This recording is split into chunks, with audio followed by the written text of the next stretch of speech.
Hello friends, आज हम जानेंगे कि नंबर सिस्टम के अंदर कोई भी संख्या प्राइम नंबर है या कंपोजिट नंबर है। तो इसको प्राइम नंबर जो होंगी उसके अलावा बाकी सारी कंपोजिट ही होंगी। तो प्राइम नंबर हम कैसे पता करेंगे, ये जानने के लिए हम एक तरीका है जो किसी भी संख्या को प्राइम नंबर है या नहीं है जानने के लिए जानकारी दे सकती है। तो वो फॉर्मेट होता है क्या, कोई भी संख्या अगर दी है, जैसे मान लीजिए कोई संख्या अगर ए है तो उसे आप लिखेंगे n square is greater than equal to a. Means जो भी संख्या है वह उससे निकटतम, आप निकटतम यानी या तो वही संख्या है अगर होगी तो, नहीं तो निकटतम का मतलब उसके आगे का कोई वर्गमूल लेंगे। तो ये मैं आपको बताता हूँ। जैसे मान लीजिए कोई संख्या है, एग्जांपल अगर कोई संख्या जैसे मान लीजिए 241 है, तो 241 के आसपास या उससे ज़्यादा, मतलब उसके बराबर या उससे ज़्यादा लिखा ना, इसके बराबर होना चाहिए या उससे ज़्यादा का आप कोई ऐसी संख्या लेंगे जिसका वर्गमूल आपको पता हो। ठीक है, तो जैसे मान लीजिए इसके 241 के आसपास का, तो 241 तो है नहीं चूँकि, तो इससे बड़ी ही संख्या लेंगे हम। तो 256 जो होती है, 256 एक वर्गमूल है, एक वर्ग है। ये वर्ग किसका है? 256 वर्ग है आपका 16 का। 16 16 256 होता है। ठीक है, तो 16 का वर्ग है। तो 16 से छोटी हम सारी अभाज्य संख्या लिख लेंगे। ठीक है, तो 16 से छोटी अभाज्य संख्या कौन कौन सी है? 2 है, 3 है, फिर 5 है, फिर 7 है, फिर 11 है, फिर 13 है, और फिर बस हो गया, इतना ही है। 17 तो ज़्यादा हो जाता है। ठीक है, तो ये सारी 2 3 5 7 11 13 इन सभी संख्याओं का आप भाग इसमें देखिए, ये चेक कर सकते हैं कि ये संख्या, अगर ये संख्या इन सभी संख्याओं से ये संख्या अगर पूरी तरह कट रही है तो यह संख्या एक अभाज्य संख्या नहीं होगी, कंपोजिट नंबर कहलाएगी, भाज्य संख्या कहलाएगी। और अगर ये नहीं कटती है तो यह एक अभाज्य संख्या होगी। तो हम चेक करके देख लेंगे। तो 2 से कटने का नियम क्या होता है कि सम संख्या होनी चाहिए। सम संख्या तो इकाई में है नहीं, तो ये 2 से नहीं जाएगी। 3 से जाने के लिए क्या होता है कि इन अंकों का योग 3 से कटना चाहिए। ठीक है, तो अंकों का योग 2 4 6 और 1 7, ये 3 से नहीं कटेगा तो ये भी गलत है। ठीक है, और 5 से चेक करेंगे, तो 5 से चेक करने के लिए क्या होता है, यूनिट डिजिट या तो 0 हो या तो 5 हो, तो ये भी नहीं है तो ये भी नहीं होगा। फिर 7 से डिवाइड करके चेक कर सकते हैं आप, तो 7 त्रिक 21 और फिर 31, ये नहीं कटता तो ये भी नहीं होगा।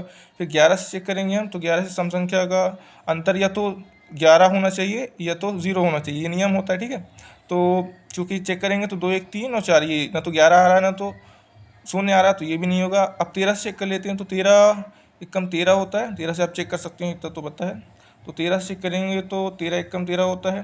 ठीक है, आप इसको बेसिक मेथड बता रहा हूँ, बाकी तो आप चेक कर सकते हैं। तो 241 को अगर 13 से आप काटते हैं तो 13 एकम 13 हुआ।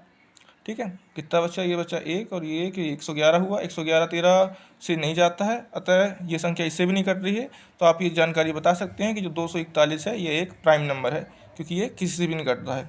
तो अब प्राइम नंबर जानने के लिए बेसिक कॉन्सेप्ट क्या होता है कि आप किसी भी संख्या को, जो संख्या दी हुई है उसके बराबर अगर होगा तो वैसे ही वर्गमूल का, तो उसके बराबर या उससे अधिक निकटतम जो पास वाला हो वह वर्ग लेंगे जिसका वर्गमूल आपको पता हो। उस वर्गमूल का, उस संख्या जैसे 16 है ना, उस संख्या से छोटी संख्या आप लेंगे, छोटी जितनी भी अभाज्य संख्या सारी लिख लेंगे और उन सब से उस संख्या को डिवाइड करके देख लेंगे। अगर वह पूरी तरह डिवाइड हो रही है तो वह एक कंपोजिट नंबर होगा, यानी भाज्य संख्या होगी। और अगर नहीं कट रहा है तो वह एक प्राइम नंबर कहलाएगी। यही इसका नियम होता है। अब आप, मैं ये बता सकता हूँ, एक फॉर्मेट है, सॉरी फॉर्मेट नहीं है, ये एक मैंने पहले से लिख रखा है कि क्या क्या एक होता है। ठीक है, फैक्ट है कुछ, जैसे जो संख्या स्वयं एक और स्वयं के अलावा किसी से न जाए वह प्राइम नंबर कहलाती है। ठीक है, तो ये जैसे मान लीजिए 2 3 5 7 11 13 17 ये सारी प्राइम नंबर कहलाती हैं। तो हम देखेंगे कि 1 से 25 तक कितनी होती है, तो 9 प्राइम नंबर होती है। वो लिखी हुई है यहाँ पास, 2 3 5 7 11 13 17 19 और 23।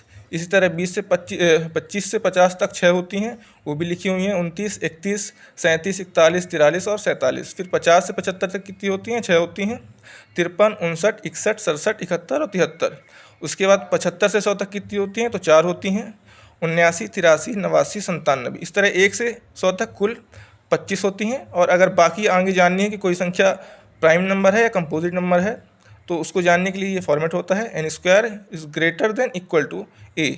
वही जो मैंने आपको बताया कि आप चेक करेंगे उस संख्या से, जो दी गई संख्या है उसके निकटतम जो पास वाली संख्या होगी बड़ी, उसका वर्ग, उस संख्या का वर्गमूल निकालेंगे जो संख्या होगी उससे पहले आप चेक करेंगे।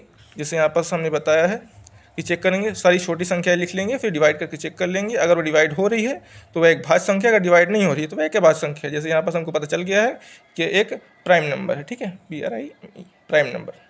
तो यही था कॉन्सेप्ट। अगर आपको अच्छा लगा तो लाइक शेयर और सब्सक्राइब करें। Thank you.